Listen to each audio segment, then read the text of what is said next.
I hope everyone's doing well. I'm Mr. Ish. Thank you for joining me for this video. I'm presenting a question which I will fully solve out for you in this video. It's not my question. It has been provided to me by a particular student.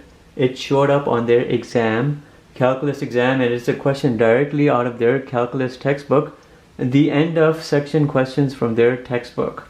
What is our question? Show any function of the form right here. Y equals a hyperbolic cosine mx plus b hyperbolic sine mx. It satisfies this particular differential equation, second order, with respect to y is equal to m square y.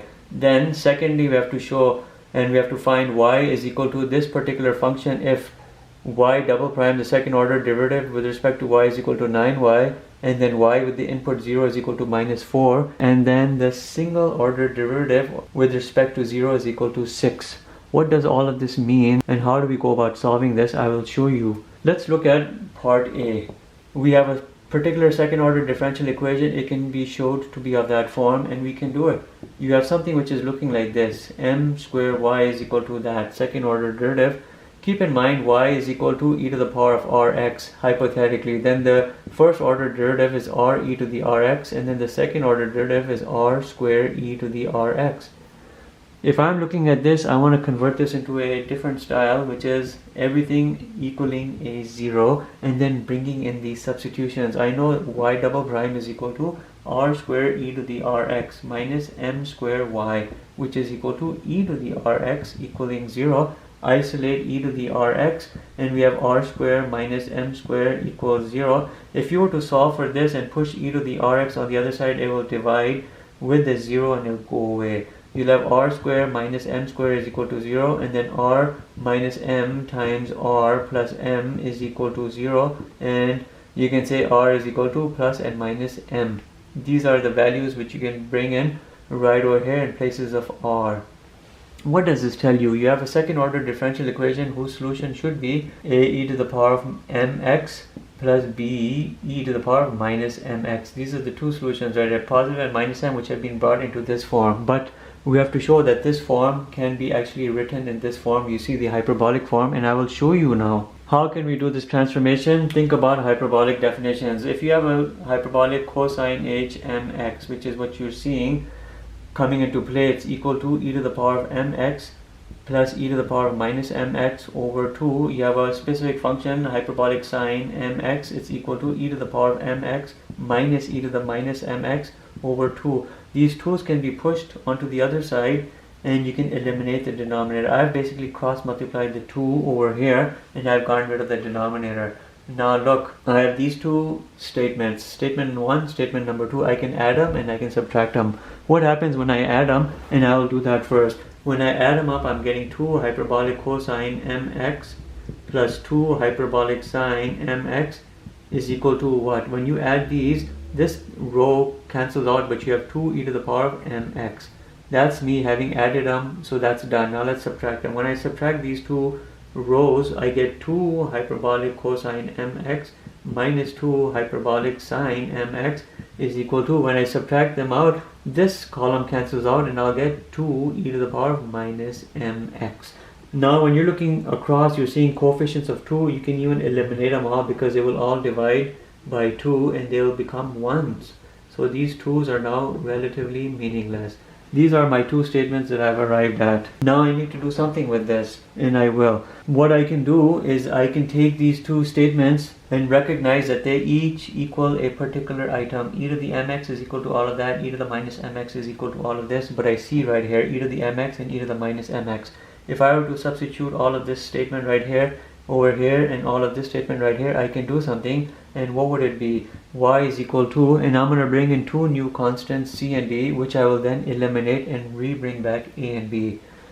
I will have here c, and then e to the mx is equal to all of this, hyperbolic cosine mx plus hyperbolic sine mx plus, that's this plus, and then I'm bringing the next constant d, and the substitution for e to the minus mx is everything you see over here, hyperbolic cosine mx minus hyperbolic sine mx. What do I do from here? Well, obviously I would open up the parentheses and distribute the c and the d across. Then I will clean it out by isolating and re-bringing that a and the b. And I don't need to show you this anymore, and we'll work over here. If you were to open this up, you'd see hyperbolic cosine is associated with a C and a D, hyperbolic sine is associated with a C and a D, and you would isolate them based on isolating the hyperbolic cosine and the hyperbolic sine.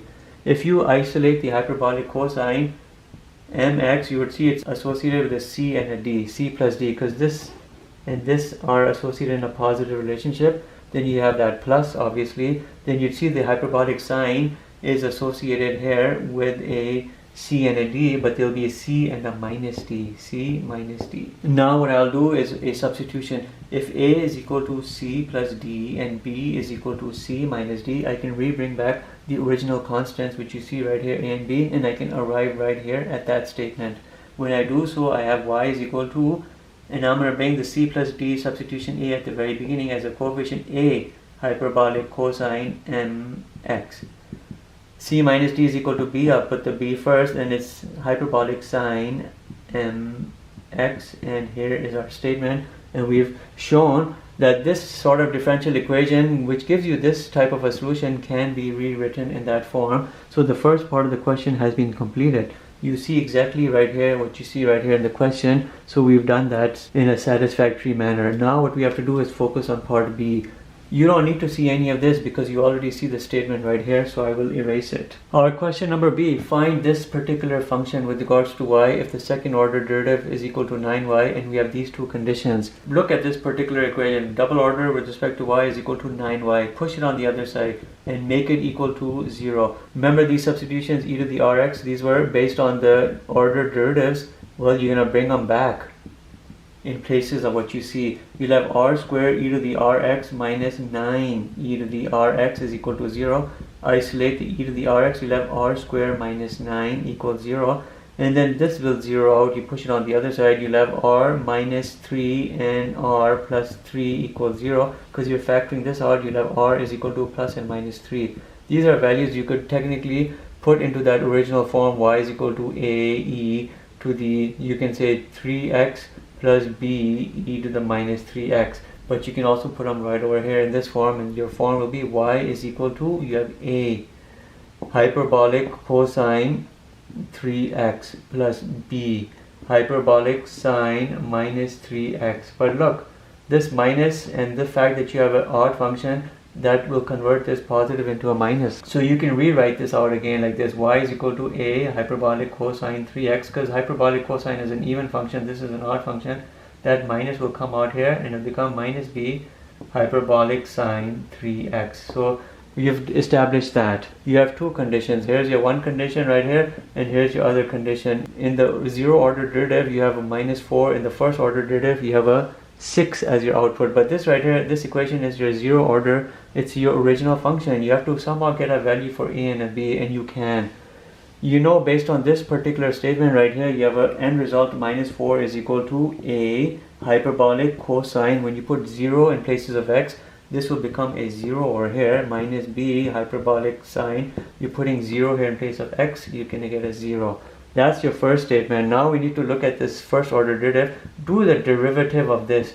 It's going to be, what's the derivative of this? You're going to have a 3a hyperbolic sine 3x. That's what you have. Minus the derivative of this. You can use the chain rule or you can do it in your head. You'll have minus 3b hyperbolic cosine 3x. That's your first order derivative of y with respect to everything you're seeing it. Now in this particular statement, you're going to bring in the second set of conditions. It's equal to a 6, and then you have a 3a hyperbolic sine, and then the input is 0, of course. 3 times 0 is a 0, minus 3b, you have a hyperbolic cosine, you have 0 coming in place of x, you have this. Now you just have to compute this. Your first statement will be minus 4 is equal to, hyperbolic cosine of a 0 is always a 1, it's equal to a, hyperbolic sine of a 0 is a 0, this will 0 out. Here's your first statement right here. Now look at the second equation. You have 6 is equal to, hyperbolic sine of a 0 is a 0, this zeroes out, hyperbolic cosine of a 0 is a 1, you'll have minus 3b. But you can solve this out, b is equal to minus 2. Now that we found the values of the constant a and b, we bring them into our solution of the differential equation, which was in this form, but that right here is right over here. Bring the a and the b value in there, and your answer will be this: y with respect to x, because this is what we're looking at, is equal to a, which you know is a minus 4 hyperbolic cosine 3x, and then you have a minus b. Minus b is a minus 2. Minus minus will become a positive 2 hyperbolic sine 3x, and here's your end result. If you want, you can write this first, and you can write this second. So you can say 2 hyperbolic sine 3x minus 4 hyperbolic cosine 3x is equal to this, y with respect to x, and you're done. Both of these questions have been solved for you. They were relatively hard, but you know, they're done for you, and I've shown you how you do it. And have a good day. Bye.